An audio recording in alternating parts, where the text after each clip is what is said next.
ఒక్కసారి కొమ్మూరి గోల్డ్ కి కాల్ చేయండి. తాకట్లో ఉన్న మీ బంగారాన్ని విడిపించి మార్కెట్ ప్రైస్ కి వాళ్ళు కొనుక్కుని మిగతా డబ్బులు మీకు ఇచ్చేస్తారు. తెలంగాణలో పురపోరు తుది ఘట్టానికి చేరుకుంది. మరి కాసేపట్లో దాదాపుగా 12,993 మంది అభ్యర్థుల భవితవ్యం తెలిపోనుంది. ఇప్పటికే అధికార కాంగ్రెస్ ముందంజలో ఉంది. బీజేపీ, బీఆర్ఎస్ కొన్ని చోట్ల ప్రభావితం చేస్తున్నాయి. పర్టికులర్గా జోగులాంబ గద్వాల జిల్లా మున్సిపాలిటీ ఎన్నికల్లో బీఆర్ఎస్ విజయం సాధించింది. ఇటు జోగులాంబ గద్వాల జిల్లా మొత్తం 20 వార్డుల్లో 14 వార్డుల్ని బీఆర్ఎస్ కైవసం చేసుకుంది. కేవలం 6 వార్డులకు మాత్రమే అధికార కాంగ్రెస్ కైవసం చేసుకుంది. మున్సిపాలిటీ పీఠాన్ని బీఆర్ఎస్ కైవసం చేసుకుంది. అక్కడ గద్వాల జిల్లాలో నిజంగా బీఆర్ఎస్ శ్రేణుల్లో ఒక నూతనోత్సాహం కనిపించింది. ఇప్పటిదాకా కాంగ్రెస్ ప్రభుత్వాన్ని ఎట్టి పరిస్థితుల్లో అసలు కాంగ్రెస్ ఎలాంటి హామీలు నెరవేర్చలేదు అని చెప్పి ఇప్పటిదాకా బీఆర్ఎస్ నేతలు చాలా ముక్త కంఠంతో చెప్పినటువంటి పరిస్థితి. ప్రజల్లోకి కాంగ్రెస్ ఏం చేయలేదు అనే భావాన్ని చాలా గట్టిగా బలంగా తీసుకెళ్లారు. ఒక రకంగా జోగులాంబ గద్వాల జిల్లా ప్రజలు కొంచెం అంటే బీఆర్ఎస్ మాటలకి అట్రాక్ట్ అయ్యారని చెప్పుకోవచ్చు. అండ్ నారాయణపేట జిల్లాలో మొదటి రౌండ్ ఓట్ల లెక్కింపులో 8 వార్డులకు గాను 5 వార్డుల్లో బీజేపీ విజయం సాధించింది. అండ్ 1 కాంగ్రెస్ 1 బీఆర్ఎస్, అక్కడ ఒక ఇండిపెండెంట్ అభ్యర్థి కూడా అనానిమస్గా విజయం సాధించారు. అండ్ ఉమ్మడి నల్గొండ జిల్లాలో కాంగ్రెస్ హవా స్పష్టంగా కనిపిస్తోంది. నందికొండ మున్సిపాలిటీ కాంగ్రెస్ కైవసం చేసుకుంది. అండ్ అలాగే నల్గొండ జిల్లా చుండూరు మున్సిపాలిటీలు కూడా కాంగ్రెస్ కైవసం చేసుకుంది. అండ్ నల్గొండ జిల్లా ఉమ్మడి నల్గొండ హాలియా మున్సిపాలిటీ కూడా కాంగ్రెస్ కైవసం చేసుకుంది. ఇలా చిట్యాల మున్సిపాలిటీ కూడా కాంగ్రెస్ కైవసం చేసుకుంది. అండ్ ఫైనల్గా 10 కాంగ్రెస్ 1 బీఆర్ఎస్ 1 ఇండిపెండెంట్, దాదాపుగా ఇండిపెండెంట్లు మొత్తం మీద ఈ 12,993 మంది అభ్యర్థుల్లో దాదాపుగా 22 మంది అంటే ఇండిపెండెంట్స్ ఎవరైతే ఉన్నారో వాళ్ళందరూ అనానిమస్ అయిపోయారనమాట. దానికి సంబంధించి ఎలక్షన్ కమిషన్ ఆఫ్ ఇండియా కూడా మనకి ప్రకటించింది. ఇటు సంగారెడ్డి జిల్లా గడ్డపోతారంలో బీఆర్ఎస్ విజయం సాధించింది. ఇటు ఖమ్మం జిల్లా మధిర మున్సిపాలిటీలో కూడా ఇటు కాంగ్రెస్ పార్టీ తన ఖాతాలో వేసుకుంది. అండ్ మహబూబాద్ జిల్లా మరిపేడ మున్సిపాలిటీని కూడా కాంగ్రెస్ కైవసం చేసుకుంది. అండ్ కరీంనగర్ జిల్లా చొప్పదండి మున్సిపాలిటీని కూడా కాంగ్రెస్ కైవసం చేసుకుంది. ఇటు నిజామాబాద్ విషయానికి వస్తే పర్టికులర్గా బీజేపీ ముందంజలో ఉంది పోస్టల్ బ్యాలెట్లు ఎప్పటి నుంచో. ఇప్పటికీ కూడా కరీంనగర్ జిల్లా కావచ్చు అండ్ నిజామాబాద్ జిల్లా కావచ్చు. బీజేపీ ఇప్పటికీ అంటే ఒక చాప కిందలా నీరులా ప్రవహిస్తుందని చెప్పుకోవచ్చు. ఎందుకంటే పర్టికులర్గా బీజేపీ చీఫ్ ఇటు కిషన్ రెడ్డి కావచ్చు, అటు బండి సంజయ్ కావచ్చు. వీళ్ళ ఆధిక్యంలో కొనసాగుతున్న కరీంనగర్ నిజామాబాద్లో నిజంగా బీజేపీ చాలా యాక్టివ్ అని చెప్పుకోవచ్చు. గతంలో మున్సిపాలిటీ ఎన్నికలు లేకపోతే ఇక్కడ హైదరాబాద్లో జరిగిన జిహెచ్ఎంసీ ఎన్నికల్లో పర్టికులర్గా బీజేపీ చాలా వేవ్ చూపించింది. దాని తర్వాత జరుగుతున్న పరిణామాల దృష్ట్యా అండ్ కాంగ్రెస్ 2023లో గెలిచిన తర్వాత బీజేపీ అంత ఇంపాక్ట్ చూపించలేకపోయింది. ఎంతవరకు ఎంపీ ఎన్నికల్లో కాస్త ఇంపాక్ట్ చూపిస్తున్నప్పటికీ ఇలాంటి లోకల్ బాడీ ఎలక్షన్స్లో బీజేపీ నిజంగా ఒక రకంగా యాక్టివ్ అయిందని చెప్పుకోవచ్చు. అండ్ సిద్దిపేట జిల్లా హుస్నాబాద్ మున్సిపాలిటీలో కాంగ్రెస్ హవా కొనసాగుతుంది. కాంగ్రెస్ అభ్యర్థి గెలిచారు, హవా కాదు. పర్టికులర్గా సిద్దిపేట జిల్లా ఎందుకంటే హరీష్ రావు కాన్స్టిట్యున్సీ ఇది. అండ్ హుస్నాబాద్ మున్సిపాలిటీ ఎన్నికల్లో కాంగ్రెస్ పార్టీ హవా కొనసాగిస్తుంది. ఈ ఎన్నికల్లో జరిగిన ఫలితాల్లో 7 వార్డుల్లో కాంగ్రెస్ అభ్యర్థులు గెలిచారు. అంటే ఒక రకంగా సొంత జిల్లాలోనే హరీష్ రావుకి ఒక రకంగా చుక్కెదిరని చెప్పుకోవచ్చు. అండ్ ఖమ్మం జిల్లాలో ఏ అభ్యర్థులు గెలిచారో మనం ఒకసారి మీకు వినిపించే ప్రయత్నం చేస్తాం. కాంగ్రెస్ పార్టీ ముగ్గురు కాంగ్రెస్ పార్టీ అభ్యర్థులు గెలుపొందారు. అలాగే ఇటు బీఆర్ఎస్ నుంచి 2 గెలుపొందారు. మొత్తంగా ప్రతి వార్డుల్ని మనం గమనిస్తే 25 కాంగ్రెస్ పార్టీ అభ్యర్థులు గెలుపొందారు ఉమ్మడి ఖమ్మం జిల్లాలో. అండ్ బీఆర్ఎస్ ఖాతాలో ఇటు సంగారెడ్డి జిల్లా గుమ్మడిదల మున్సిపాలిటీ ఫస్ట్ బోని కొట్టిందని చెప్పుకోవాలి. ఎందుకంటే అప్పటిదాకా సరిగ్గా మార్నింగ్ 8 గంటలకి కౌంటింగ్ స్టార్ట్ అయిన తర్వాత అప్పటిదాకా కాంగ్రెస్ ఒక్కటే ముందంజలో ఉంది. అనుకోకుండా సంగారెడ్డి జిల్లా గుమ్మడిదల మున్సిపాలిటీ బీఆర్ఎస్ కైవసం చేసుకున్న తర్వాత నిజంగా బీఆర్ఎస్ శ్రేణుల్లో ఒక ఉత్సాహం కనిపిస్తోంది. జగిత్యాలలో కూడా సేమ్ సిచ్యువేషన్ కనిపిస్తుంది. ఇటు మహబూబ్ నగర్ జిల్లా దేవరకద్రలో కూడా ఒక్కటంటే ఒకే వార్డు గెలిచింది బీఆర్ఎస్. సో 2 వార్డులు కాంగ్రెస్ గెలిచింది అండ్ 4 వార్డులు బీజేపీ గెలిచింది. ఒక రకంగా మహబూబ్ నగర్లో కూడా కాస్తంత ఇంపాక్ట్ కనిపిస్తుంది. గతంలో మహబూబ్ నగర్ పార్లమెంట్ ఎలక్షన్ జరిగినప్పుడు కూడా అప్పట్లో బీజేపీ తన వేవ్ని మనం చూసాం. ఆ తర్వాత ఎప్పుడైతే కాంగ్రెస్ గెలిచిందో, కాంగ్రెస్ అధికారాన్ని ఏర్పాటు చేసిందో, దాని తర్వాత మనం కాంగ్రెస్ మేము చూసుకుంటూ అలాంటి చోట నిజంగా బీజేపీ ఒక రకంగా యాక్టివ్ అయిందంటే మామూలు విషయం కాదు. అండ్ వనపర్తి జిల్లాలో కాంగ్రెస్ వర్సెస్ బీజేపీ ఒక వార్ చాలా స్పష్టంగా కనిపిస్తుంది. సో ఒక్కసారి మా రిపోర్టర్ చార్మి అడిగారు. చార్మి చెప్పండి, అసలు అంటే ఈ యొక్క మున్సిపల్ ఫైట్ని ఏ విధంగా చూడొచ్చు? ఒక రకంగా అంటే ఎక్కడ గెలవని చోట తమ ప్రాబల్యాన్ని పెంచుకుంటున్న ఇటు బీజేపీ కావచ్చు, బీఆర్ఎస్ కావచ్చు. అంటే నిజంగా సామాన్యులు కావచ్చు, అంటే న్యూట్రల్ ఓటర్స్ కాంగ్రెస్ని నమ్మే పరిస్థితులు లేరంటారా? అంటే ప్రజెంట్ ఏమవుతుందంటే మున్సిపల్ ఎన్నికలు, ఈ కార్పొరేట్ ఎన్నికలు ఎట్లా ఉంటాయంటే జనాలు మా పనులు అయ్యేది వీళ్ళతోనే. ఈ జనాలతో, ఈ ఎమ్మెల్యేలు ఎంపీలతో ఇవన్నీ మాకు వద్దు. మా కార్పొరేటర్లు, మున్సిపాలిటీ వార్డ్ మెంబర్లు వీళ్ళతోనే కదా పని ఎక్కువ. అందుకోసం అని చెప్పేసి ఎప్పుడైనా మనం ఏ ఎన్నికలు తీసుకున్నా కూడా ఎవరైతే ఆధిక్యతలో ఉన్నారో, అంటే ఫస్ట్ నుంచి కూడా ఎవరైతే రూలింగ్ పార్టీ ఉంటుందో ఆ రూలింగ్ పార్టీకి ఎక్కువ మట్టుకి ఆపర్చునిటీ అనేది ఉంటుంది. ఇప్పుడు ఏమైపోయిందంటే మొత్తం ఉన్న మున్సిపాలిటీ వార్డులు 2581 వార్డు ఉండగా అందులో 1075కు సంబంధించి బయటకు వస్తే అందులో మనకి మ్యాక్స్ ఆఫ్ ద మ్యాక్స్ 616 నుంచి 650 వరకు కాంగ్రెస్ చేతిలో ఉంది. అదే కాకుండా బీఆర్ఎస్ లాస్ట్ టైంతో పోల్చుకుంటే, మొన్న జరిగిన ముందు ఎన్నికలతో పోల్చుకుంటే ప్రజెంట్ 291, 300 వరకు అయితే ప్రజెంట్ నడుస్తుంది. ఇక బీజేపీ చూసుకుంటే 76. అంటే కాంగ్రెస్ ఏంటంటే తాను ప్రజెంట్ రూలింగ్ పార్టీలో ఉంది కాబట్టి ఆ రూలింగ్ పార్టీ అనే ఏదైతే నేమ్ ఉంటుందో దాన్ని కైవసం చేసుకోగలదు. ఇక బీఆర్ఎస్ ఏంటంటే తెలంగాణని తీసుకొచ్చాము, అదే కాకుండా బీఆర్ఎస్కి ముందు నుంచి ఉన్న పాజిటివిటీ అనేది కూడా ఎక్కువైపోయింది. ఇక్కడ బిగ్గెస్ట్ థింగ్ ఏంటంటే 3 పార్టీలకు ఒక్కొక్క లెసన్ వచ్చిందనమాట. బీఆర్ఎస్ పార్టీకి ఒకటి, బీజేపీకి, అదేవిధంగా కాంగ్రెస్కి ఏంటంటే వాళ్ళు నిలబెట్టుకోగలిగారు. అంటే వాళ్ళు రూలింగ్ పార్టీ, వాళ్ళు గెలవగలుగుతారు అని, మేము ఖచ్చితంగా గెలుస్తాము అని సత్తా చాటిన వాళ్ళు గెలిచి చూపిస్తున్నారు. ఇక బీఆర్ఎస్ పార్టీ మేము కొంత గొప్ప పోటీ ఇవ్వగలుగుతాము, ముందు కంటే మేము ఖచ్చితంగా పోటీ ఇస్తామని చెప్పారు, పోటీ ఇస్తున్నారు. ఇక్కడ బిగ్గెస్ట్ లెసన్ ఎవరికి అంటే బీజేపీకి. ఎందుకంటే నిజామాబాద్, కరీంనగర్ కాకుండా, ఎందుకంటే నిజామాబాద్, కరీంనగర్లో ముందు నుంచి అయినా కూడా బీజేపీ మీద అదొక పాజిటివ్ ఒపీనియన్ అనేది ఉంది. అంటే అక్కడ ఏ రూలింగ్ పార్టీ నడిచినా, ఏది నడిచినా బీఆర్ఎస్కి అవన్నీ పక్కకు పెట్టేసి బీజేపీకి ఎక్కువ ఓటేయడానికి ఆలోచిస్తారు. ఇక బీజేపీకి ఇప్పుడు ఒక పెద్ద లెసన్ ఏంటంటే, ఇప్పుడు ఇక్కడ తెలంగాణ 2 పార్టీలు కాదు 3 పార్టీలు ఉన్నాయి అని చెప్పడానికి బీజేపీ సరిసిన పోటీ గట్టిగా ఉంది. అప్రాక్సిమేట్లీ ప్రజెంట్ 90 వరకు వాళ్ళ వార్డ్ మెంబర్స్ కూడా గెలిచినారు. ఇక్కడ ఇంకో గొప్ప విషయం ఏంటంటే ఈ 3 పార్టీలకి అతీతంగా, అంటే ఇండిపెండెంట్గా పోటీ చేసిన వాళ్ళు గెలవడం అనేది అయితే కంప్లీట్గా ఒక పెద్ద షాక్ లాగా ఉంది. సో ఓవరాల్గా చూసుకుంటే కాంగ్రెస్ అయితే ఇన్ని సంవత్సరాలు, 2.5 years వాళ్ళు పరిపాలించిన దానికి కంప్లీట్గా వాళ్ళు జస్టిస్ చేశాము, కొంత గొప్ప వాళ్ళు చేసింది ప్రజల్లోకి వెళ్ళింది కాబట్టి ఇప్పుడు వాళ్ళు గెలిచేయడానికి ఎక్కువగా అవకాశాలు అయితే క్లియర్గా అర్థమవుతుంది. అండ్ మెయిన్లీ చూసుకుంటే మనకి సౌత్ తెలంగాణ, ఇటు నల్గొండ కానీ ఆ ఏరియా సైడ్ ఎక్కువగా కాంగ్రెస్కి అయితే మద్దతు ఎక్కువగా వచ్చింది. ఇటు బీఆర్ఎస్ ఏంటంటే బీఆర్ఎస్కి చాలా మైనస్లు ఉన్నాయి. ఎందుకంటే మెయిన్ అంటే ఒక పార్టీకి సంబంధించి కానీ ఒక ఆఫీస్ అయినా ఏదైనా ఒక పెద్ద దిక్కు వచ్చి మాట్లాడింది వేరే ఉంటుంది, ఆయనతో పాటు పనిచేసే ఒక కింద పనిచేసే మేనేజర్లు వచ్చి మాట్లాడింది ఒకలా ఉంటుంది. ఇప్పుడు ఎలా అయిపోయిందంటే ఎలక్షన్లు, మున్సిపల్ ఎలక్షన్లు, కార్పొరేట్ ఎన్నికలు నడుస్తూ ఉన్నాయి.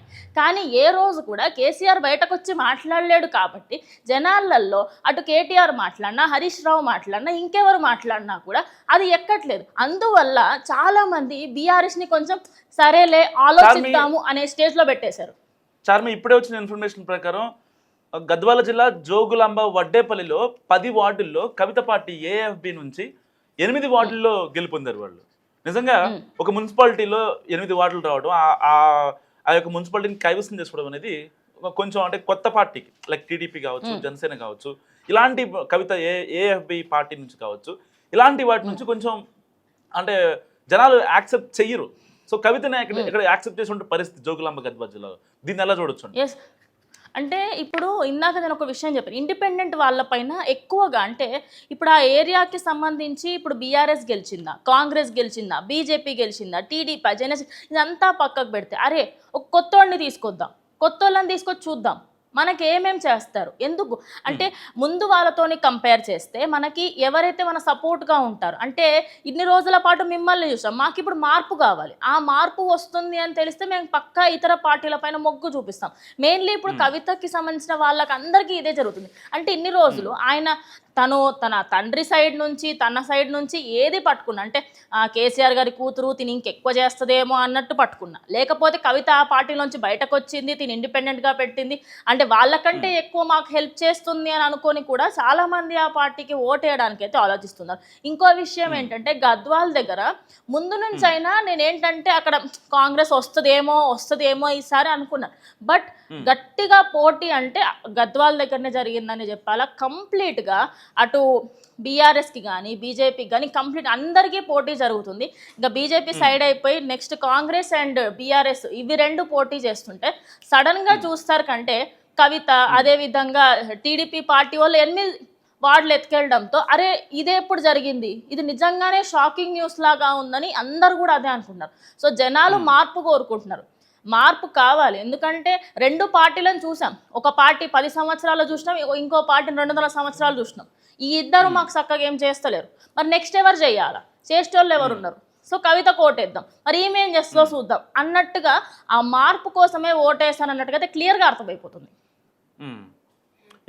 మనోజ్ ఇంకో విషయం కరీంనగర్లో కాంగ్రెస్ లీడ్లో ఉంది అండ్ రామగుండంలో కూడా కాంగ్రెస్ లీడ్లో ఉంది ఇటు నిజామాబాద్లో కాంగ్రెస్ ఇంకా బీఆర్ఎస్ మధ్య టఫ్ ఫైట్ నడుస్తుంది అండ్ మంచిర్యాలలో కాంగ్రెస్ లీడ్లో ఉంది అండ్ కొత్తగూడెంలో కాంగ్రెస్ అండ్ బీజేపీ మధ్య టఫ్ ఫైట్ నడుస్తుంది మహబూబ్ నగర్లో కాంగ్రెస్ లీడ్లో ఉంది అండ్ నల్గొండ విషయానికి వచ్చినా సరే కాంగ్రెస్ లీడ్లో ఉన్నట్టు కనిపిస్తుంది మొత్తం రాష్ట్ర వ్యాప్తంగా నిజంగా రాష్ట్ర వ్యాప్తంగా ఇటు కాంగ్రెస్ ముందంజ కనిపిస్తుంది దేవరకద్రలో అయితే హంగ్ ఏర్పడింది ఫుల్ టై సిచ్యువేషన్ ఏర్పడింది అండ్ అలంపూర్లో కూడా హంగ్ సిచ్యువేషన్ ఏర్పడింది ఐజాలో బీఆర్ఎస్ గెలిచింది ఇటు వడ్డేపల్లిలో కూడా ఏఐపై ఏదైతే కవితకి పార్టీకి సంబంధించిన వాళ్ళు ఉన్నారో వాళ్ళు విన్ అయ్యారు సో సదాశివపేట సంగారెడ్డి జిల్లా సదాశివపేటలో కాంగ్రెస్ గెలిచింది అండ్ భూత్పూర్ నేరేడు చెర్ల మున్సిపాలిటీని కూడా కాంగ్రెస్ కైవసం చేసుకుంది నిజంగా రాష్ట్ర వ్యాప్తంగా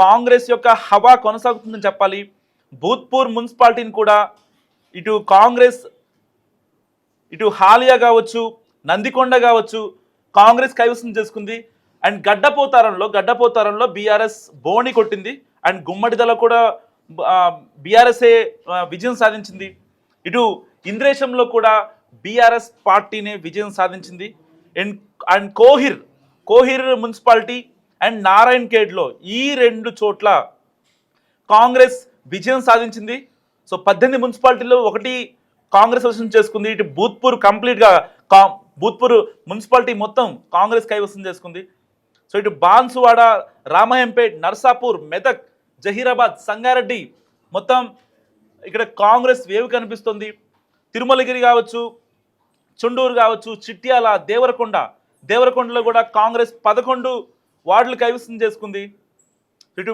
మిర్యాలగూడ నందికొండ చేర్యాల దుబ్బాక గజ్వేల్లో ఇప్పుడిప్పుడే కాంగ్రెస్ లీడ్లో ఉంది ఇప్పటికీ బీఆర్ఎస్ ఒక్క చోట కూడా ఏదైతే ఈ స్థానాలు ఉన్నాయో ఒక చోట కూడా కనీసం ఒక్క వార్డు కూడా గెలవలేని సిచ్యువేషన్ అండ్ అమ్మనగల్ కావచ్చు చేవెళ్ళ కావచ్చు ఇటు ఇబ్రహీంపట్నం కావచ్చు మోయినాబాద్ కావచ్చు అండ్ షాద్ నగర్ కావచ్చు పర్టికులర్గా షాద్ నగర్ సో ఈ ఏరియాలో కాంగ్రెస్ లీడ్లో కనిపిస్తుంది ఇటు సంగారెడ్డి జిల్లా జిన్నారం మండలం గడ్డపోతారం మున్సిపాలిటీని బీఆర్ఎస్ కైవసం చేసుకుంది అండ్ మెదక్ పట్టణంలో మున్సిపాలిటీ మొదటి రౌండ్లో ఫలితాల్లో సో ఇటు బీఆర్ఎస్ అభ్యర్థి ధర్మశెట్టి స్వరూప లీడ్లో ఉన్నారు అండ్ కాంగ్రెస్ అభ్యర్థి చింతల లక్ష్మీ శర్వాణి 13వ వార్డులో లీడ్లో ఉన్నారు ఆవిడ ఇటు ఎట్టి పరిస్థితుల్లో అంటే ఒక రకంగా ఒక డైలమా సిచ్యువేషన్ అంటే ఇటు ఇప్పటిదాకా బీఆర్ఎస్ని పర్టికులర్గా బీఆర్ఎస్ ఏం చేయదు అనుకున్న సిచ్యువేషన్లో కూడా బీఆర్ఎస్ని నిజంగా ప్రజలు ఒక రకంగా యాక్సెప్ట్ చేశారని చెప్పుకోవచ్చు ఎవరిని కూడా తెలంగాణ ప్రజలు ఎవరిని కూడా ఊరికి పంపించలేదు బయటికి ఎట్టి పరిస్థితుల్లో బీజేపీకి కూడా కొన్ని అంటే ఒక టఫ్ మున్సిపాలిటీల్లో కూడా బీజేపీని నుంచోబెట్టారు బీజేపీ వైపు మేము ఉన్నామని చెప్తున్నారు అన్నమాట ప్రజలు సో ఇటు హుస్నాబాద్ మున్సిపల్ ఎన్నికల్లో కూడా కాంగ్రెస్ పార్టీ ప్రపంచం క్రియేట్ చేస్తుంది. సో ఇప్పటి వరకు వెలువడిన ఫలితాల్లో 5-6-7 వార్డుల్లో కాంగ్రెస్ అభ్యర్థులు భారీ మెజార్టీతో గెలుపొందారు. సో 4వ వార్డులో కాంగ్రెస్ అభ్యర్థి పిల్లి తిరుపతి విజయం సాధించారు. 5వ వార్డులో బొలిశెట్టి రాజు విజయం సాధించారు. 6వ వార్డులో బూక్యా సంపత్ నాయక్ విజయం సాధించారు. అండ్ 7వ వార్డులో చిత్తారి పద్మా రవీందర్ విజయం సాధించారు. సో ఇటు మేడ్చల్ జిల్లా విషయానికి వస్తే 3 చింతలపల్లిలో ఫలితాలు వెలువడుతున్నాయి. సో 4వ వార్డు బీఆర్ఎస్ అభ్యర్థి జామ్ రవి విజయం సాధించారు. అండ్ 16వ వార్డు విషయానికి వస్తే బీఆర్ఎస్ అభ్యర్థి శశిరేఖ విజయం సాధించారు. అండ్ 13వ వార్డుకి వచ్చేసరికి చండ్రుపట్ల విష్ణువర్ధన్ రెడ్డి అండ్ 7వ వార్డు అభ్యర్థి నవీన్ వీళ్ళు గెలుపొందారు. సో 1వ వార్డులో ఫస్ట్ వార్డులో కాంగ్రెస్ అభ్యర్థి పాపిరెడ్డి విజయకేతనం ఎగరవేశారు. అండ్ 10వ వార్డులో అభ్యర్థి గోవర్ధన్ రెడ్డి విజయం సాధించారు. సో 19వ వార్డులో బీఆర్ఎస్ అభ్యర్థి గిరిపల్లి రమేష్ విజయం సాధించారు. నిజంగా మేడ్చల్ జిల్లాలో దాదాపుగా మల్లారెడ్డి ప్రాబల్యం ఉంటుంది ఆ ఏరియాలో. ఎట్టి పరిస్థితుల్లో ఆయన దాటి కాదనుకుని వెళ్ళే సిచ్యువేషన్ ఉంటుంది చాలామందికి. సో ఇటు కాంగ్రెస్లో ఉన్న వాళ్ళైనా లైక్ ఇటు బీఆర్ఎస్లో ఉన్న వాళ్ళైనా సరే ఆయనతో చాలా ఇదిగా ఉంటారు. అలాంటి చోట్ల చాలా వార్డుల్లో బీఆర్ఎస్ కాంగ్రెస్ ఆధిక్యం చాలా క్రిస్టల్ క్లియర్గా కనిపిస్తుంది. అండ్ ములుగులోని 1, 4, 6 వార్డుల్లో కాంగ్రెస్ విజయం సాధించింది. ములుగులోని 1, 4, 6 వార్డుల్లో కాంగ్రెస్ విజయం సాధించింది. పర్టికులర్గా 1, 4, 6 వార్డుల్లో నిజంగా కాంగ్రెస్ అభ్యర్థులు విజయకేతనం ఎగరవేశారని చెప్పుకోవచ్చు భారీ మెజార్టీతో. అభ్యర్థి 16వ వార్డులో కాంగ్రెస్ అభ్యర్థి రాజ్ కుమార్ ఇప్పటికే గెలుపొందారు ఆయన. అండ్ మేడ్చల్ జిల్లా ఎల్లంపేట మున్సిపాలిటీలో కూడా సేమ్ సిచ్యువేషన్ కొనసాగుతుంది. ఇప్పటికీ ఓట్ల లెక్కింపు కొనసాగుతుంది. సో మరికొన్ని వార్డుల ఫలితాలని అధికారులు వెంటనే ప్రకటిస్తున్నారు. సో బీఆర్ఎస్ పార్టీ విజయాలు చూసుకుంటే 10వ వార్డు శ్రీలత రమేష్ విజయం సాధించారు. అండ్ 12వ వార్డుకి వచ్చేసరికి కల్పన మాణిక్యరావు విజయం సాధించారు. 16వ వార్డుకి అయితే ఎల్లంపేట మున్సిపల్ పరిధిలోని 16వ వార్డులో సురేష్ రెడ్డి విజయం సాధించారు. అండ్ కాంగ్రెస్ పార్టీ విషయానికి వస్తే ఫస్ట్ వార్డులో మామిళ్ళ బాలామణి విజయం సాధించింది. అండ్ 15వ వార్డులో వేణు గౌడ్ విజయం సాధించారు. సో మరికొన్ని వార్డులు రావాల్సింది. ఒక్క వార్డులో మాత్రం బీజేపీ ఆధిక్యంలో కొనసాగుతుంది, పర్టికులర్గా మేడ్చల్ జిల్లా ఎల్లంపేట మున్సిపాలిటీలో. సో ఇటు నల్గొండ జిల్లాలో క్రిస్టల్ క్లియర్గా హస్తం హవా కొనసాగుతుంది. దాదాపుగా నందికొండ మున్సిపాలిటీ 10వ వార్డు కాంగ్రెస్ అభ్యర్థి వెనుషా విజయం సాధించారు. హాలియా మున్సిపాలిటీ 5వ వార్డు కాంగ్రెస్ అభ్యర్థి కరుణసాగర్ విజయం సాధించారు. కల్వకుర్తి మున్సిపాలిటీ 16వ వార్డు కాంగ్రెస్ అభ్యర్థి లలిత 52 ఓట్లతో విజయం సాధించారు. సో కామారెడ్డిలో రోడ్డెక్కారు జర్నలిస్టులు. పోలింగ్ కేంద్రం వద్ద బ్రేకింగ్ న్యూస్ చూస్తున్నాం మన టీవీ స్క్రీన్ పై. కామారెడ్డిలో పోలింగ్ కేంద్రం వద్ద జర్నలిస్టులు ఆందోళన బాట పట్టారు. సో జర్నలిస్టులకు సౌకర్యాలు కల్పించకుండా నిర్లక్ష్యం చేసినందుకు గాను నిరసన వ్యక్తం చేశారు. విధులు బహిష్కరించి రోడ్లపై బైఠాయించారు కామారెడ్డి జిల్లా పోలింగ్ కేంద్రం వద్ద జర్నలిస్టులు. సో పర్టికులర్గా ఈ యొక్క సమాచారాన్ని నిజంగా మీడియా అనేది చాలామందికి ఈ యొక్క సోషల్ మీడియా కావచ్చు, డిజిటల్ మీడియా కావచ్చు, శాటిలైట్ మీడియా కావచ్చు, సో వీళ్ళ ద్వారానే ప్రజలకి తెలుస్తుంది. కాబట్టి అలాంటి మీడియా సంస్థలకు కూడా, అలాంటి జర్నలిస్టులకు కూడా ఈ ఎలక్షన్ కమిషన్ ఆఫ్ ఇండియా ఏదైతే ఉందో వాళ్ళ పోలింగ్ కింద కనీస వస్తువులు వాళ్ళు తీసుకొచ్చి ఏసీ రూమ్లో కూర్చోబెట్టాలని వాళ్ళు ఎక్స్పెక్ట్ చేయరు. నిజంగా కనీసం వాళ్ళని అక్కడ కూర్చోబెట్టాలి, వాళ్ళకి సమ్ ప్లేస్ ఉండాలి, వాళ్ళు తాగడానికి మంచినీళ్ళు, ఇవే కదా వాళ్ళు ఎక్స్పెక్ట్ చేస్తారు. ఇంకేమన్నా ఎక్స్పెక్ట్ చేస్తున్నారా? మాకు 5 స్టార్ హోటల్లో స్టే చేయండి, లేకపోతే 5 స్టార్ హోటల్స్ బిర్యానీస్ తెప్పించడం అని చెప్తారా? చెప్పరు కదా. సో ఇలాంటి నేపథ్యంలో అక్కడ జర్నలిస్టులు ఆందోళన చేసిన నేపథ్యం. అండ్ సంగారెడ్డి జిల్లాలో కాంగ్రెస్ బోని కొట్టింది. ఇంద్రేశం మున్సిపాలిటీలో 15వ వార్డు కాంగ్రెస్ అభ్యర్థి సరిత భుజంగరెడ్డి గెలుపొందారు. సో బీజేపీకి సంగారెడ్డిలో మరో సీట్ వచ్చింది. అండ్ కొమరంభీం జిల్లా కాగజ్ నగర్ 21వ వార్డు దూసరి కృష్ణవేణి బీజేపీ నుంచి విజయం సాధించారు. సో నిజంగా కొమరంభీం జిల్లాలో కూడా ఒక రకంగా బీజేపీ అక్కడక్కడ అంటే మున్సిపాలిటీలు కైవసం చేసుకున్నప్పటికీ కొన్ని వార్డులను అయితే పర్టికులర్గా అంటే టఫ్ ఫైట్ ఉండి, సపోజ్ 15 వార్డులు ఉంటాయి అనుకోండి. ఫర్ ఎగ్జాంపుల్ కాగజ్ నగర్లో 15 వార్డులు ఉన్నాయి. ఆ 15 వార్డుల్లో దాదాపుగా 9 కాంగ్రెస్ వచ్చి 3, 4 ఇటు బీఆర్ఎస్ ఆధిక్యం చూపించి 1 or 2 చోట్ల బీజేపీ ఆధిక్యాన్ని చూపిస్తోంది. సో అయినప్పటికీ ఒక రకంగా మొత్తం కొమరంభీం జిల్లా మొత్తం కూడా ఇటు అధికార కాంగ్రెస్దే హవా కొనసాగుతుంది. సో మక్తల్ విషయానికి వద్దాం. మక్తల్ మున్సిపాలిటీలో బీజేపీ హవా కొనసాగుతుంది. అప్డేట్ చూసే ముందు ఒకసారి మనం టీవీ పొలిటికల్ లీడర్ కార్తీక్ గారు లైవ్లో ఉన్నారు. కార్తీక్, చెప్పండి అసలు ఎలా చూడొచ్చు ఈ ఎలక్షన్స్ని? మొత్తం 116 మున్సిపాలిటీలు, 7 కార్పొరేషన్లు, 2582 వార్డులకు జరిగినటువంటి ఎన్నికల్లో చాలా క్లియర్ కట్గా కాంగ్రెస్ ఆధిక్యం కనపడుతూ ఉంది. ఇప్పటి వరకు మనకున్నటువంటి సమాచారం మేరకు 70 మున్సిపాలిటీలు కాంగ్రెస్ కైవసం చేసుకోవడానికి సిద్ధమవుతున్నట్టుగా, అంటే దాదాపుగా మనకు అందుతున్న ఫలితాల ప్రకారం 70 మున్సిపాలిటీలు కాంగ్రెస్ చేతుల్లోకి వెళ్తున్నాయి. మనకున్నటువంటి సమాచారం ప్రకారం ఒక 15 మున్సిపాలిటీలు ఇప్పటివరకు బీఆర్ఎస్ తన హవా కొనసాగించగలుగుతుంది. ఆ 15 మున్సిపాలిటీలు బీఆర్ఎస్ కైవసం చేసుకోబోతున్నట్టుగా వస్తున్నటువంటి సమాచారం. మిగతా మున్సిపాలిటీ విషయంలో కొంత కన్ఫ్యూజన్ ఉంది. చూడాలి రాబోయే కాలంలో ఏ మున్సిపాలిటీ ఎవరి పరం కాబోతుంది అనేటువంటిది. క్లియర్గా దక్షిణ తెలంగాణ వన్ సైడ్గా కాంగ్రెస్ కైవసం చేసుకుంటా ఉంది. అదే ఉత్తర తెలంగాణలో కూడా కాంగ్రెస్ ఇప్పుడు ఉత్తర తెలంగాణ అంటే నిజామాబాదు, ఆదిలాబాదు, కరీంనగర్లో కూడా బీజేపీ బీఆర్ఎస్ కొంత పోటీ ఇచ్చినప్పటికీ కూడా మేజర్గా కాంగ్రెస్ తన ఆధిక్యాన్ని చూపించుకోగలుగుతుంది. ఇంకా చెప్పాలి అంటే ఒక మెదక్ జిల్లా పరిధిలో మాత్రమే బీఆర్ఎస్ తన పర్ఫార్మెన్స్ చూపించుకుంది. రంగారెడ్డి జిల్లాలో కొంత భాగం, మిగతా చోట్ల కాంగ్రెస్కి పోటీ ఇవ్వగలిగింది తప్ప విజయాన్ని సాధించడంలో బీఆర్ఎస్ ఫెయిల్ అయింది అనేది క్లియర్గా మాట్లాడుకోవాలి. బీజేపీ కొన్ని సెలెక్టెడ్ ప్యాకెట్స్లో మాత్రమే ఫోకస్ చేసింది. ఆ సెలెక్టెడ్ ఫోకస్లో కూడా కార్పొరేషన్స్లో నిజామాబాద్ కార్పొరేషను, కరీంనగర్ కార్పొరేషను ఈ 2 చోట్ల మాత్రమే బీజేపీ పర్ఫార్మెన్స్ ఉంది. మున్సిపాలిటీ ఎన్నికల్లో బీజేపీ పర్ఫార్మెన్స్ ఒక రకంగా నిలుగానే చెప్పాలి, పెద్దగా ఏమీ లేదని చెప్పాలి. సో మొత్తంగా కాంగ్రెస్ పార్టీ తన హవాని తన సత్తాని ఇక్కడ చాటుకోగలిగింది. అధికారం వచ్చి కరెక్ట్గా 2 సంవత్సరాల 2 నెలలు మనోజ్. నిజానికి గత డిసెంబర్లో 2023 డిసెంబర్లో రేవంత్ రెడ్డి గారు ముఖ్యమంత్రిగా ప్రమాణ స్వీకారం చేశారు. కాంగ్రెస్ పార్టీ అధికారంలోకి వచ్చింది. సో మధ్యలో కాంగ్రెస్ పార్టీ చాలా ప్రజా వ్యతిరేకతను ఎదుర్కొంది అనేటువంటిది మనం చూసాం. ఎందుకంటే అనేక విషయాల్లో హామీల అమల్లో విఫలమయ్యారు, రుణమాఫీ సరిగా కాలేదు, ఇంతవరకు రైతు భరోసా నిధులు విడుదల కాలేదు అనేది చూసాం. కానీ వీటన్నిటిని దాటుకొని తనకు వ్యతిరేకత ఉన్నప్పటికీ కూడా ప్రజల్లో కాంగ్రెస్ పార్టీ పట్ల ఇంకా సానుకూలత ఉంది. ఆ వ్యతిరేకత ఇంకోవైపు వెళ్ళలేదు. సో తప్ప ఒప్పు కాంగ్రెసే కరెక్ట్ అని అనుకుంటున్నారు, రేవంత్ రెడ్డి గారే సరైనది అని అనుకుంటున్నారు అనే విధంగా కాంగ్రెస్ తన పర్ఫార్మెన్స్ చాటుకున్నట్టుగా తెలుస్తూ ఉంది. కానీ ఇక్కడ ఒక విషయాన్ని మనం మాట్లాడుకోవాలి. వడ్డేపల్లి మున్సిపాలిటీలో కవిత పార్టీకి సంబంధించిన ఏఎఫ్బి అభ్యర్థులు 11 మంది గెలుపొందారు. అంటే కవితని యాక్సెప్ట్ చేస్తున్నారు అనుకోవచ్చా తెలంగాణ ప్రజలు మెల్లిమెల్లిగా? అంటే కవిత గారు కూడా సెలెక్టెడ్ ప్యాకెట్స్లో ఫోకస్ చేశారు. ఇప్పుడు రామగుండం కార్పొరేషన్ పరిధిలో కూడా తను ఫోకస్ చేశారు. అక్కడ కూడా తన అభ్యర్థులు, తన సంబంధిత అభ్యర్థులు కొంతమంది గెలవచ్చు అని చెప్పేసి కవిత ఎంఐఎం ఫోకస్ చేసినట్టుగా ఎంఐఎం ఫోకస్ చేసినట్టుగా. సో అంటే ఇక్కడ చూడాల్సింది ఏంటంటే కవిత గారు కావచ్చు, బీజేపీ కావచ్చు, ఎంఐఎం కావచ్చు, వాళ్ళు సెలెక్టెడ్ ప్యాకెట్స్లో ఫోకస్ చేశారు. స్టేట్ వైడ్గా వాళ్ళు ఫోకస్ చేయరా. ఆ సెలెక్టెడ్ ప్యాకెట్స్ వాళ్ళకి బలం ఉన్నటువంటి ప్యాకెట్స్. సో బలం ఉన్న చోట ఫోకస్ చేసి తమ బలాన్ని చూపించుకున్నారు. అది అంతవరకు ఓకే.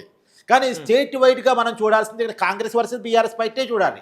ఈ కాంగ్రెస్ వర్సెస్ బీఆర్ఎస్ ఫైట్లో సహజంగా అధికార పార్టీకి అడ్వాంటేజ్ ఉంటుంది. అధికార పార్టీ తన అడ్వాంటేజ్గా ఉన్నటువంటి కాంగ్రెస్ పార్టీ అడ్వాంటేజ్ తీసుకోగలిగింది, విజయాన్ని చూపించుకోగలిగింది. కానీ ఇక్కడ మనం ఆలోచించాల్సిందంటే బీఆర్ఎస్ ఫోకస్ సరిపోదు. కాంగ్రెస్ వ్యతిరేకతను తన అనుకూలతగా మార్చుకోవడానికి ఇప్పటివరకు బీఆర్ఎస్ చేస్తున్న ఫోకస్ సరిపోవటం లేదు. కేటీఆర్ తెలంగాణ సమాజానికి కనెక్ట్ కావటంలో ఎక్కడో ఫెయిల్యూర్ జరుగుతుంది. కేసీఆర్ ఏమో బయటికి రావట్లేదు, కేటీఆర్ ఏమో సరిపోవట్లేదు. కాబట్టి సో బీఆర్ఎస్ సరే కొంత రికవరీ అయ్యారు. అసెంబ్లీ ఎన్నికలతో పోల్చినప్పుడు, పార్లమెంట్ ఎన్నికలతో పోల్చినప్పుడు, ఉప ఎన్నికలతో పోల్చినప్పుడు కొంత రికవరీ అయ్యారు అనుకుంటే ఆ రికవరీ సరిపోతుందా? ఇంజన్ ఆగిపోయింది, ఇంజన్ స్టార్ట్ అయింది. స్టార్ట్ కావటం కాదు కదా, రోడ్డు మీద ఉరకాలి కదా, రన్నింగ్ రేస్లో ఉండాలి కదా. మా ఇంజన్ స్టార్ట్ అయింది, మా కారు కూడా పోతుంది అంటే ఎట్టా?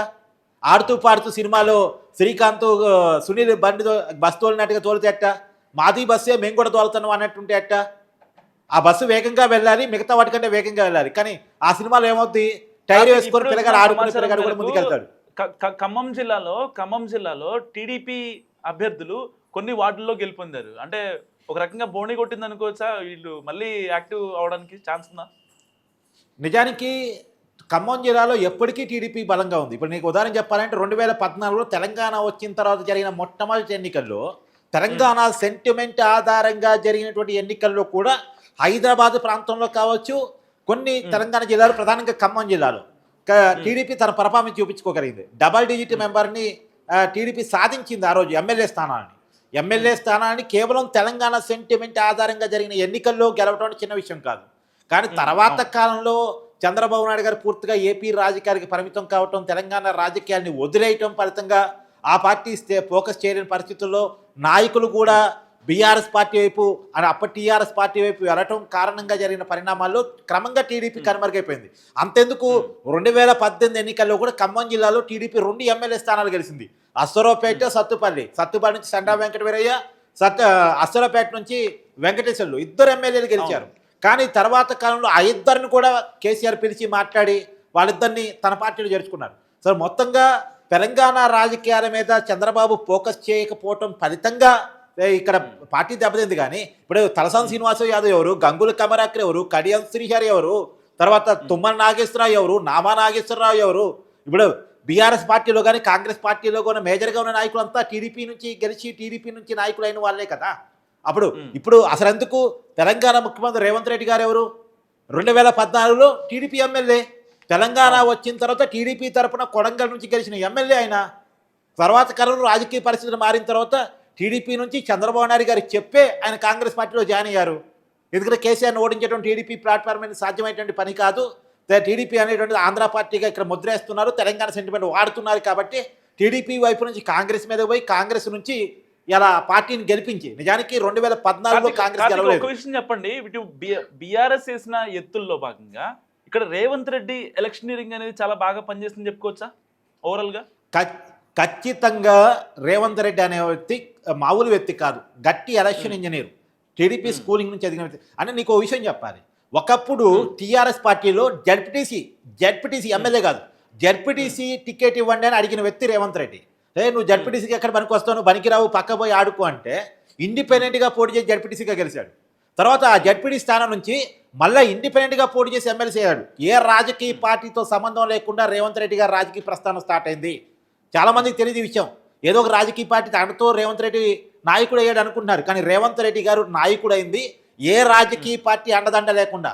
ఆయన first independent ZPTC, independent MLC అయిన తర్వాత టీడీపీలో జాయిన్ అయ్యారు. ఆయన టీడీపీలో జాయిన్ అయ్యి 2009 ఎన్నికల్లో టీడీపీ నుంచి కొడంగల్ నుంచి పోటీ చేసి ఎమ్మెల్యే అయ్యారు. మళ్ళీ అదే రేవంత్ రెడ్డి తెలంగాణ వచ్చిన తర్వాత తెలంగాణ సెంటిమెంట్ ఆధారంగా జరిగిన ఎన్నికల్లో ఆంధ్ర పార్టీ అనే ముద్ర ఉన్నటువంటి టీడీపీ నుంచి 2014లో తిరిగి ఎమ్మెల్యే కాగలిగారు. 2018లో ఫోకస్డ్గా పనిచేసి రేవంత్ రెడ్డి గెలిస్తే అసెంబ్లీలో గట్టి వాయిసు, రేవంత్ రెడ్డిని ఓడించాలని ఫోకస్డ్గా కేసీఆర్, హరీష్ రావు, కేటీఆర్ కలిసి పనిచేస్తే, హరీష్ రావు ప్రధానంగా కొడంగల్ పోయి పనిచేస్తే, గట్టిగా ఫోకస్ చేస్తే రేవంత్ రెడ్డిని ఓడించగలిగారు. అప్పుడు అధికారం బీఆర్ఎస్ ఉంది కాబట్టి, ఆ టీఆర్ఎస్ ఉంది కాబట్టి వాళ్ళ అధికార బలాన్ని ఉపయోగించుకొని రేవంత్ రెడ్డిని ఆ ఎన్నికలు ఓడించారు. ఓడించినా సరే మళ్ళదే రేవంత్ రెడ్డి హైదరాబాద్ వచ్చేసి అతిపెద్ద పార్లమెంట్ స్థానం మల్కాజ్గిరి పార్లమెంట్ స్థానం నుంచి పోటీ చేసి గెలిచారు. చిన్న విషయం కాదు, దేశంలోనే అతిపెద్ద పార్లమెంట్ స్థానం నుంచి పోటీ చేసి ఓడినటువంటి వ్యక్తి, ఎమ్మెల్యేగా ఓడిపోయిన వ్యక్తి మళ్ళీ ఎంపీగా గెలిచారు. నిజానికి రేవంత్ రెడ్డి గారు ఎంపీగా పోటీ చేసినప్పుడు ఆ మల్కాజ్గిరి పార్లమెంట్ స్థానంలో ఒక్క ఎమ్మెల్యే కూడా కాంగ్రెస్ పార్టీ గెలవలేదు. ఒక్క ఎమ్మెల్యే కూడా కాంగ్రెస్ పార్టీ లేకపోయినా సరే పార్లమెంట్ సభ్యుడిగా రేవంత్ రెడ్డి గారు గెలవగలిగారు. అంటే ఆయన ఎలక్షన్ ఇంజనీరింగ్ ఎలా ఉంటుంది అనేది నీకు చెప్పడానికి చెప్తున్నాను. ఇప్పుడు ఎగ్జాంపుల్ చెప్పు, తెలంగాణ ఇచ్చింది కాంగ్రెస్ పార్టీ అని కాంగ్రెస్ వాళ్ళు చెప్పుకుంటారు కదా, సోనియా గాంధీ ఇచ్చింది తెలంగాణ, కాంగ్రెస్ పార్టీ తెచ్చి ఇచ్చింది తెలంగాణ అని. ఆ తెలంగాణ ఇచ్చాము అని చెప్పుకున్నటువంటి ఎన్నికల్లో 2014లో కాంగ్రెస్ గెలవలే, 2018లో కాంగ్రెస్ గెలవలే. ఎందుకు? నాయకత్వ సమస్య. కానీ నాయకత్వ సమస్య కాంగ్రెస్కి ఎప్పుడు తీరింది? రేవంత్ రెడ్డి గారు వచ్చిన తర్వాత తీరింది. రేవంత్ రెడ్డి గారు నాయకుడిగా పెట్టిన తర్వాత తీరింది. అదే రేవంత్ రెడ్డి స్టేట్ వైడ్గా ఫోకస్ చేసి ప్లానింగ్ చేసి మొన్న 2023 ఎన్నికల్లో బీఆర్ఎస్ వ్యతిరేకతని కాంగ్రెస్ వైపుకు మార్చి, నిజానికి బీఆర్ఎస్ వ్యతిరేకతని తమకు అనుకూలంగా మార్చుకోవాలని బీజేపీ చాలా ప్రయత్నం చేసింది. ఆ ప్రయత్నం వర్కౌట్ కాకుండా బీఆర్ఎస్ వ్యతిరేకతని, కేసీఆర్ ప్రభుత్వ వ్యతిరేకతని తనకు అనుకూలంగా మార్చుకుని కాంగ్రెస్ పార్టీని గెలిపించి ముఖ్యమంత్రి అయ్యారు రేవంత్ రెడ్డి గారు. ఇప్పుడు కూడా చూడు, ఎన్నికల్లో ఇప్పుడు ఏ మంత్రి అయినా సరే, ఏ ఎమ్మెల్యే అయినా సరే కాంగ్రెస్ పార్టీకి సీనియర్ నాయకులు అంటారు కదా, ఉత్తమ్ కుమార్ రెడ్డి, కోమరెడ్డి వెంకరెడ్డి, మల్లు బట్టి విక్రమార్క, వీళ్ళంతా సీనియర్ నాయకులు అంటారు కదా. వీళ్ళు వాళ్ళ నియోజకవర్గాలకు పరిమితం అయ్యారు, వాళ్ళ జిల్లాలకు పరిమితం అయ్యారు. స్టేట్ వైడ్గా మున్సిపల్ కార్పొరేషన్ ఎన్నికలు ప్రచారం చేసింది ఎవరు? రేవంత్ రెడ్డే. ఎప్పుడు కోమరెడ్డి వెంకరెడ్డి నల్గొండ జిల్లాకు పరిమితం అయ్యారు, స్టేట్ వైడ్గా ప్రచారం చేయలేదు కదా. రెండవది మల్లు బట్టి విక్రమార్క ఖమ్మం జిల్లాకు పరిమితం అయ్యారు తప్ప ఆయన స్టేట్ వైడ్గా ప్రచారం చేయలేదుగా. పొంగులేటి శ్రీనివాసరెడ్డి ఖమ్మం జిల్లాకు పరిమితం అయ్యారు తప్ప ఆయన స్టేట్ వైడ్గా ప్రచారం చేయలేదుగా. స్టేట్ వైడ్గా ప్రచారం చేసి కాంగ్రెస్ పార్టీకి ఈ మున్సిపల్ కార్పొరేషన్ ఎన్నికల్లో మంచి ఫలితాలు సాధించగలిగింది రేవంత్ రెడ్డి. ఇప్పుడు ఒక విషయం మనం క్లియర్గా మాట్లాడుకోవాల్సిందంటే, మంచి అయినా రేవంత్ రెడ్డి, చెడైనా రేవంత్ రెడ్డి. పరిపాలన బాగలేదు అంటే రేవంత్ రెడ్డిని తిట్టుకుంటున్నారు. ఏదేదో బాగా చేశాడు కదా, ఉన్నంతలో బెటరే కదా, ఏం చేస్తాడంటే మళ్ళీ అదే రేవంత్ రెడ్డి కనపడుతున్నాడు. మంచి అయినా రేవంత్ రెడ్డి కనపడుతున్నాడు, చెడైనా రేవంత్ రెడ్డి కనపడుతున్నాడు. ఒక ప్రాంతీయ పార్టీకి నాయకుడు అనేవాడు ఉంటాడు. ఎగ్జాంపుల్ బీఆర్ఎస్ పార్టీ కేసీఆర్ కుటుంబం, టీడీపీ పార్టీకి చంద్రబాబు నాయుడు కుటుంబం, తర్వాత ఇంకా వేరే పార్టీలు ఎవరు, వైసీపీకి జగను వారసులు, అంటే ఇంకా వారసులు లేరు కానీ జగను అంటే వారసత్వం దాకా రాజకీయ పార్టీ రాలేదు. కానీ అంటే ప్రాంతీయ పార్టీలకి అధినేతలు ఉంటారు, వాళ్ళే నాయకులు. కానీ జాతీయ పార్టీలకు అలా ఉండదు. కానీ జాతీయ పార్టీ అయినప్పటికి కూడా రేవంత్ రెడ్డి ఫోకస్డ్ పార్టీగా ఇది మారిపోయింది. రేవంత్ రెడ్డి రాజకీయమే నడుస్తుంది, రేవంత్ రెడ్డి ఎలక్షన్ ఇంజనీరింగే నడుస్తుంది. ఇప్పుడు ఎగ్జాంపుల్ జూబ్లీహిల్స్ ఉప ఎన్నిక చూడు, జూబ్లీహిల్స్ ఉప ఎన్నికను మొత్తం భోజనం వేసుకొని గెలిపించుకుంది ఎవరు అంటే రేవంత్ రెడ్డి.